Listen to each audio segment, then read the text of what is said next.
The Rio Olympics may be over, but for Brazil's embattled president Dilma Rousseff, the race to save her political career is about to hit a huge hurdle. Hello, I'm Anand Naidu, and this is The Heat.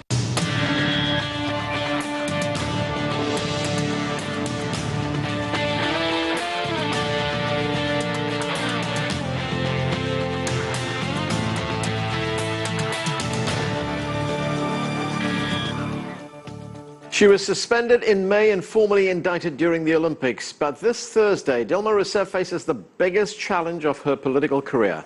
That's when a trial gets underway in the Senate to impeach the Brazilian president on charges of breaking federal budget rules. Supporters call the campaign against her an attempted coup d'etat. Many of those behind the impeachment, including interim President Michel Temer, have themselves been accused of corruption. Regardless of the outcome, the country is in for a continuing period of political instability. Later, we'll talk with several experts about the ongoing crisis, but we begin with CCTV's Paulo Cabral in Sao Paulo, Brazil. And Paulo, what can we expect when the trial begins on Thursday, and what are the chances that Rousseff survives the attempt to impeach her? Well, it's very unlikely, really, Anand. You know, it's 81 senators, and for Rousseff to be ousted permanently, it's needed the votes of two-thirds of the Senate, or 54 votes then. So far, 48 senators have openly declared their votes to the media. They said they will vote against Dilma Rousseff. 18 senators have said to the media they will vote for Dilma Rousseff to return her to power. But actually, analysts say that this has to do with political negotiations going. There's ones that have not declared their votes, but the number of 54 will be easily reached, according to most analysts. The government of interim President Michel Temer talks about 62, 63 votes for their side. And actually, the last attempt of Dilma Rousseff to defuse her impeachment was to bring the idea that if she was returned to power, she would bring a referendum to anticipate the elections, the 2018 election. So she was offering to be kind of a transitional government right now, but not even within her own Workers' Party this proposal had attract too much support. Actually, it seems that her Workers' Party has sort of dropped Dilma Rousseff, and are thinking now about this year local elections, 2018 presidential elections, and above all, their long-term survival. And Paulo, as I mentioned, the interim president Michel Temer has also been accused of corruption. What can you tell us about him, and what sort of policy differences can we expect if he succeeds Rousseff as president? Well, a veteran politician, you know, he was a public prosecutor before he joined politics about 30 years ago. Very discreet, usually. He became the vice president of Dilma Rousseff because he was the leader of the PMDB, the biggest support party in Dilma Rousseff's coalition. But no one would expect him ever to run for president, for example. Unlikely that he would become president except in a situation like this one. Yes, there are allegations against him within a major car wash corruption probe, but these remain unproven, even though quite a few times his name was brought up in investigations. But now, what's interesting was that he was convicted by an elections court here in São Paulo in 2014 for elections crime. He would have donated too much money to the campaigns of his party, and because of that, because of this conviction, actually he can't run for elections for the next 8 years, meaning that he's likely to become the permanent president, the effective president next week because of the parliament, but he could not run for that position right now. As to what he's bringing from the economic point of view, not much has changed yet. He brought a finance minister with a lot of credibility, Henrique Meirelles, but he was not able to push yet with the most important reforms. His allies say that once the impeachment is over, once he's not anymore the interim president, but the effective president, he will have much more power to push with important reforms. But that would be a difference not with just the previous government, but with pretty much many previous governments that have been promising these kinds of reforms, like tax reform and pension reform, and never really managed to do it. Thanks, Paulo. That's CCTV's Paulo Cabral reporting from Sao Paulo. Joining us here in Washington to talk about all this is Paulo Sotero. He's director of the Brazil Institute at the Wilson International Center for Scholars. Andrea Murta is Deputy Director with the Atlantic Council's Latin America Center. Joel Velasco focuses on Latin America as a Senior Vice President with the Albright Stonebridge Group, an international strategic consulting firm. And with us from Berkeley, California is Maria Luisa Mendonca. She teaches at the University of Rio de Janeiro and is the Director of Brazil's Network for Social Justice and Human Rights. Thanks to all of you for joining us, and let's start in Berkeley with Maria. And Maria, supporters of President Rousseff are calling this impeachment a coup, an attempt to unseat an elected president. What do you make of that, and what is the legal basis for this impeachment? Yes, I think that not only supporters of President Dilma Rousseff, but many people who are not necessarily Workers' Party supporters, but are very concerned about democracy in Brazil, because we see this as a parliamentary coup in Brazil because there is no basis, no legal basis for the impeachment. Brazil is a presidential system, it's not a parliamentary system. So you cannot impeach a president because her popularity may be low at some point in her term. So you need to have a fact. And the Brazilian public prosecutor already said that there is no basis, no legal basis for the impeachment. President Dilma did not commit any crime. So that's the main problem, because we are undermining democracy. And even here in the United States, 45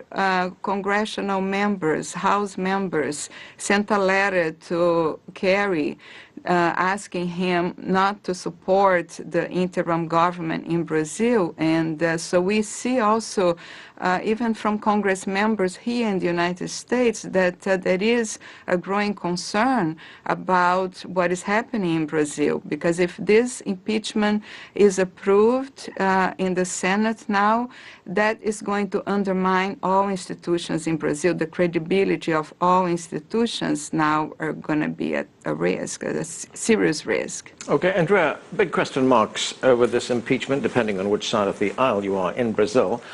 How is President Rousseff responding to this? What can the president and her supporters do about it?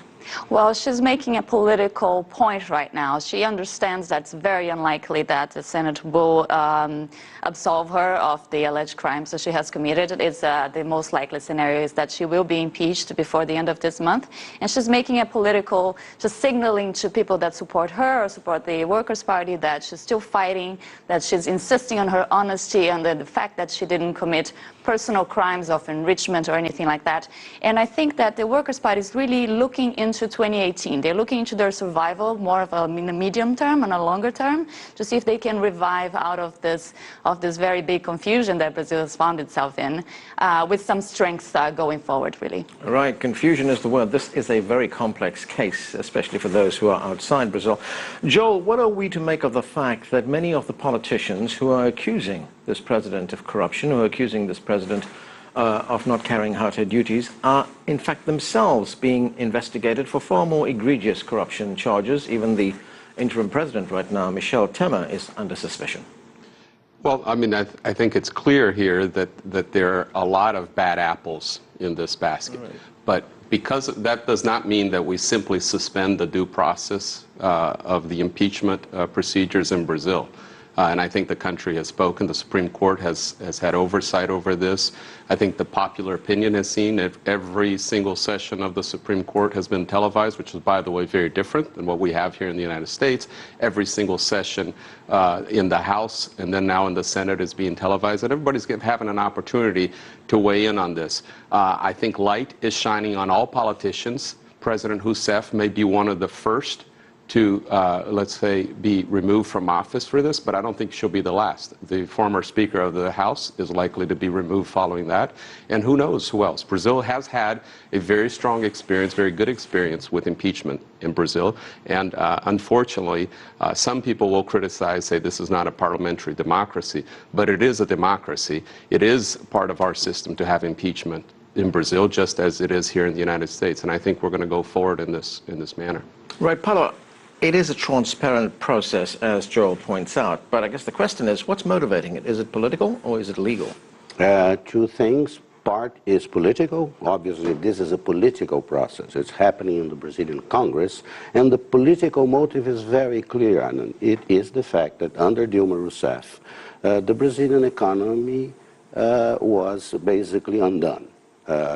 Expenditures, 10% GDP growth, enormous government intervention and of the bad kind in the economy, leading to the longest and deepest recession in Brazil's history, with the cost of 12 million jobs so far. Not totally her fault. I mean, in 2011, we did see commodity prices drop. We did see demand drop from big consumers like China. Well, everybody saw consumer demand for commodities coming down when other governments reacted in time and protected their economies. But there is a legal basis for this, and this is what the senators will act on. There are 2 charges regarding budgetary law that were breached, unauthorized expenditures, and the law of fiscal responsibility that exists in Brazil. Those are 2 of the 72 impeachable causes that a president may face in Brazil. So it's not something that is absolutely out of the blue. It is a painful process. It is an unfortunate process. This is the 2nd time in 24 years that Brazil is impeaching and removing a president. So this tells something that something is wrong with the system, and there is a problem of, obviously, of systemic corruption in Brazil that is being confronted by a younger generation of judges, federal prosecutors, to be continued. Maria, there have been charges and counter-charges as we've been hearing out of Brazil, and there have been revelations almost every week. One of the big ones that we heard in the past few months, in May, there were these audio tapes which were released, which seems to reinforce the belief that this was a politically inspired witch hunt, people going after the president. What can you tell us about those tapes and what was on them?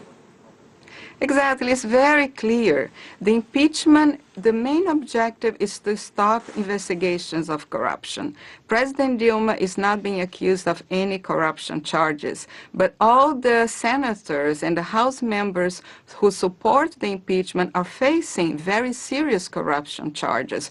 So the idea is to get rid of President Dilma so they can stop investigations of corruption against themselves. So the most corrupt politicians now are the ones trying to impeach the president, who is not being accused of any crime.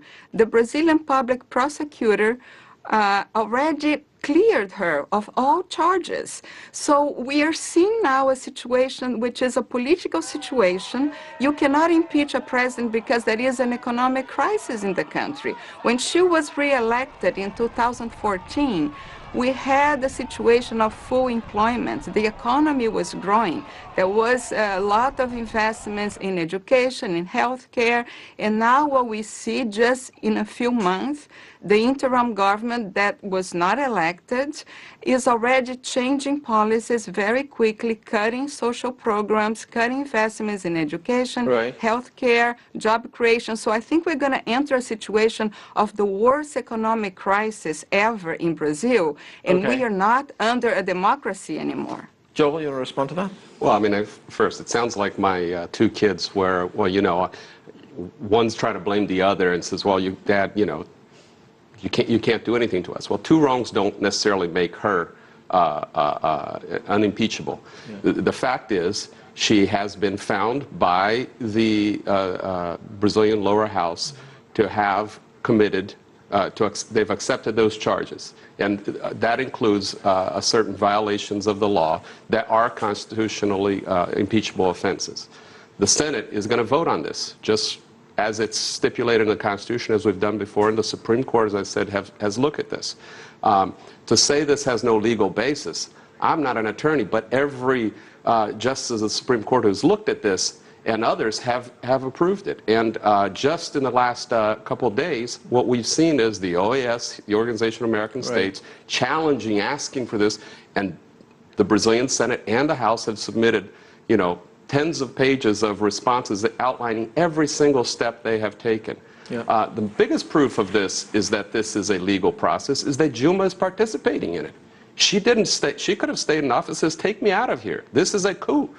When there's been coups, people tend to stay in their palace. Yes. She left, and she's been campaigning out there to try to save herself. And every day she continues to campaign, she's losing more votes. Go ahead. I think focusing too much on the legal aspects of this is the wrong approach. I think this is a black hole. There's a very strong case to say this is not justifiable legally, and there's also a very strong case to see that there are mistakes that have been committed that could be said that were against the law. I think, as Paulo said, this process is a political one. What happened to Rousseff was an erosion of her support in Congress, and a big erosion of her support among the voters as well. So it is a political process. She's basically being removed out of incompetence. I do think that it forces Brazil to take a very hard look into its democratic procedures. It is a systemic problem that we have. When we say that the institutions are going to be weakened, I think they already are weakened, and that's why we're seeing this, that we don't have a stronger democracy as we thought we did. And we're going to have to take a very hard look at this going forward to see how we can reform the system to make sure that are stronger, that our system is stronger. Well, this will be a long process. The impeachment or the removal of President Rousseff is basically a done deal.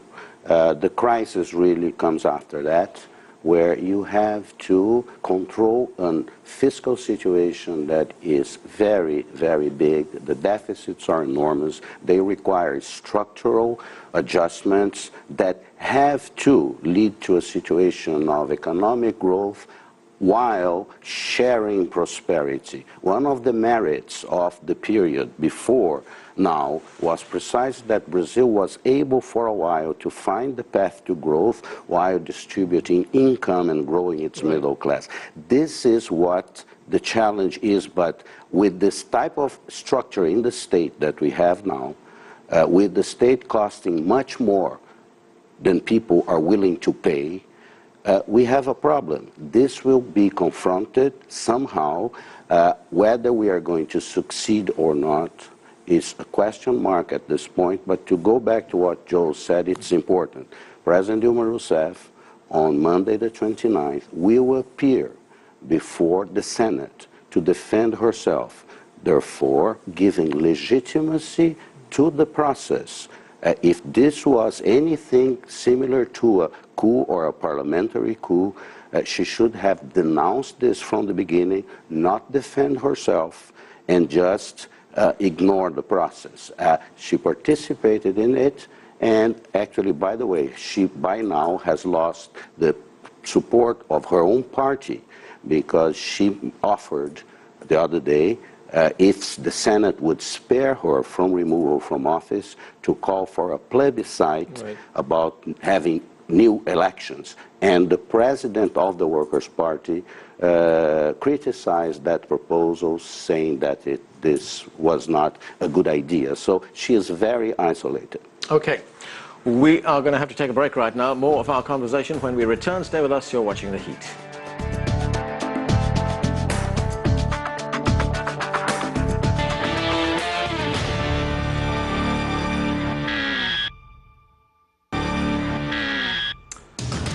Welcome back. We're talking about the impact of the upcoming impeachment trial of Brazilian President Dilma Rousseff. And let's go back to our panel. Maria, let me go back to you. Is there a sense in Brazil, or is there any part of the Brazilian political constituency that feels that the electoral process is being undermined here, that these are political rivals out to get the president and seat her, when that job should actually be up to the electorate, should be during an election, during a vote? Of course, she received over 54 million votes. So this is very serious, and this is how you build fascism in society. Your guest said that this is a done deal. She hasn't even presented her defense yet. That's the problem. The senators and the Congress members voted. They already made an opinion even before the legal process was finished. So the vote in the lower house was a horror show. The members of Congress voted in the name of God, in the name of their families. They praised a military commander who tortured President Dilma Rousseff during the military dictatorship. And then you say that we cannot see this from a legal perspective, when the public prosecutor in Brazil already cleared her of all charges. So if you don't agree with her her economic policy. If you want to cut investments, apply austerity measures, which, by the way, are not working in Europe, did not work here in the United States. The Obama administration did the opposite, invested more in the economy so we can grow again. So this is not, none of this is a legitimate reason for the impeachment. You know, you don't agree with the president. You like the conservative parties. You want to defend corrupt politicians. So say it clearly, but don't pretend that you are defending democracy, because this is not a democracy. All right, so Joel, here we have widely divergent political opinions on this process taking place in Brazil right now. But what about the argument that this is undermining an election? Well, first, the impeachment process is codified in the Brazilian Constitution, and I agree that this is not a parliamentary democracy in Brazil. It's a presidential system, and a presidential system has a certain way to remove somebody from office. And during the term of that person, and by the way, in the case of Brazil, you can only impeach the person for the things you have done during that term. So everything she did in her first 4 years can't be brought into this. This was a whole other legal complication that would have made her the case against her much stronger, the point is. But what we have here this is a clearly presidential system, a clear system to remove a president from office through impeachment. This is not undermining democracy, because this is exactly what democracy called. When the 54 million people in Brazil voted for her, they voted with her with full knowledge that if she committed any crimes, she could be removed from office. Right. And this is what's happening. Okay, Paulo? The 54 million people who voted for her voted also for Michel Temer, who was her running mate in the first and the second election she ran. I'm not sure he would have gotten the 54. I'm sorry. There is, I'm sorry, no, but they vote, this is a ticket. So constitutionally, it applies now, the 54 million votes, transferred in a sense, although he is very unpopular, he has an enormous job of precisely gaining some measure of credibility to and popularity to be able to stabilize the situation and govern. This is the issue, this is the crisis, but we can talk about the legality of this all you want. This is not a legal process, this is a political process. May I interject? It's not entirely wrong, but I don't think the Brazilian people even know Michel Temer. They would not have voted for him. Most of them don't even know his name right now. Most of the people that were in favor of the impeachment, they did not want him to replace her. So this is not black and white as it might look. This is a very complicated process. We don't have the polls, they vary a lot right now, so we're not sure of the numbers, but it seems like the majority of the voters still want early elections to happen. They did not want the simple replacement of Dilma by Michel Temer. And it's still, I think this is even after he's confirmed, this is kind of an interim period for Brazil. Everybody's kind of gearing up for the next elections in 2018. So Paulo, I think you're putting a little too much faith in Michel Temer's power to embrace himself with the Brazilians. I think this is just. But I think Temer is conscious of his position. He knows he is weakened. He's made it clear he will not run for president in 2018. So but I think he knows how to read the cards. But let's just be clear. The fundamental here is corruption. He can't run because he's charged with corruption. Who charged him? What is the charge against him? By whom? He cannot. He cannot run for any elections for 8 years. On what basis? What is the fact? No, there is a case against him. Where? He received illegal contribution. No, you have to bring a case. You have to bring a case. No, there is a case for obstruction of justice against President Dilma Rousseff right now, for instance. You have to bring a case. I'm sorry, but that was already decided. You have to get your information right. You don't have the right information. Okay. I think you don't have the right information on that. Let's all agree here that one issue is what is the future of Brazil, and how is Brazil democracy going to continue to be strengthened? I disagree with Andrea that this is necessarily a problem of Brazilian democracy. The process of democracy and process of representative democracy is you've got to keep working at it, and it's going to take days and weeks and months and years of trouble and learning from the mistakes. Clearly, the impeachment process in Brazil needs some reforms. Clearly, well, okay. The interim president, Michel Temer, is accused of receiving 11 million reais in bribes, and the current interim foreign minister, José Serra, is accused of receiving $23 million in bribes. I think we don't have enough time to go through all the accusations of Brazilian politicians. Okay. Exactly. What I'm saying is that now people in power in Brazil, the interim government is accused of serious corruption charges. So I think we're going to have a situation of more corruption and more economic crisis. Right. Andrea, let me ask you this. The president has already said that one of the biggest mistakes she made was selecting Michel Temer to be her running mate. How did she miscalculate so badly? They needed that support in Congress. Clearly, she miscalculated not only by choosing Michel Temer, but also in her relationships with the larger Congress, because she became very isolated early on, and this is one of the reasons why she's facing an impeachment process right now. Indeed, I don't think she imagined that it would come to this, that Michel Temer would replace her and be organizing behind the scenes to make this impeachment possible. But the reason for all of this is that the Brazilian system, in my opinion, is very fragile. We have a huge fragmentation of parties, so the coalitions are what makes the government stay in power or not. And she clearly could not maintain a coalition that was workable in the longer term.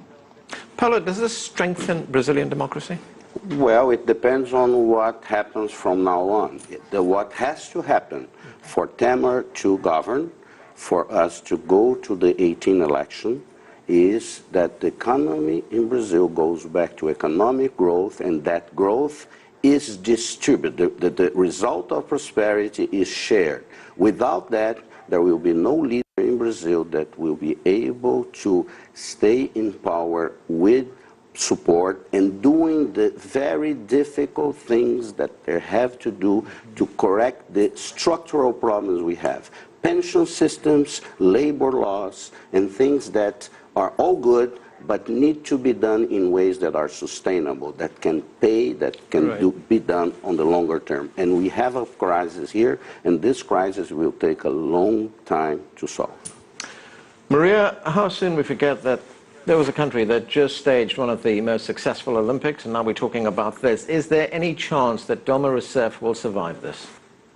Well, I think that her history shows that she's not accused of any crimes, and the politicians in power now are accused of serious corruption crimes, serious corruption cases, and I think her problem was because she gave more autonomy to the federal police in order to investigate corruption. So the main problem is that these corrupt politicians want to get rid of her, you know, because they are now under investigation of corruption. So, and by cutting social programs, undermining labor laws, cutting pensions, this is not going to improve the economy. It's going to be the opposite. Workers and poor people are going to suffer even more. Okay, last word, Joel. I got 10 seconds. Listen, democracy is a long time exercise. We're working through it, and I think she has made a good contribution, and her impeachment and her removal from office will be another good contribution for Brazil.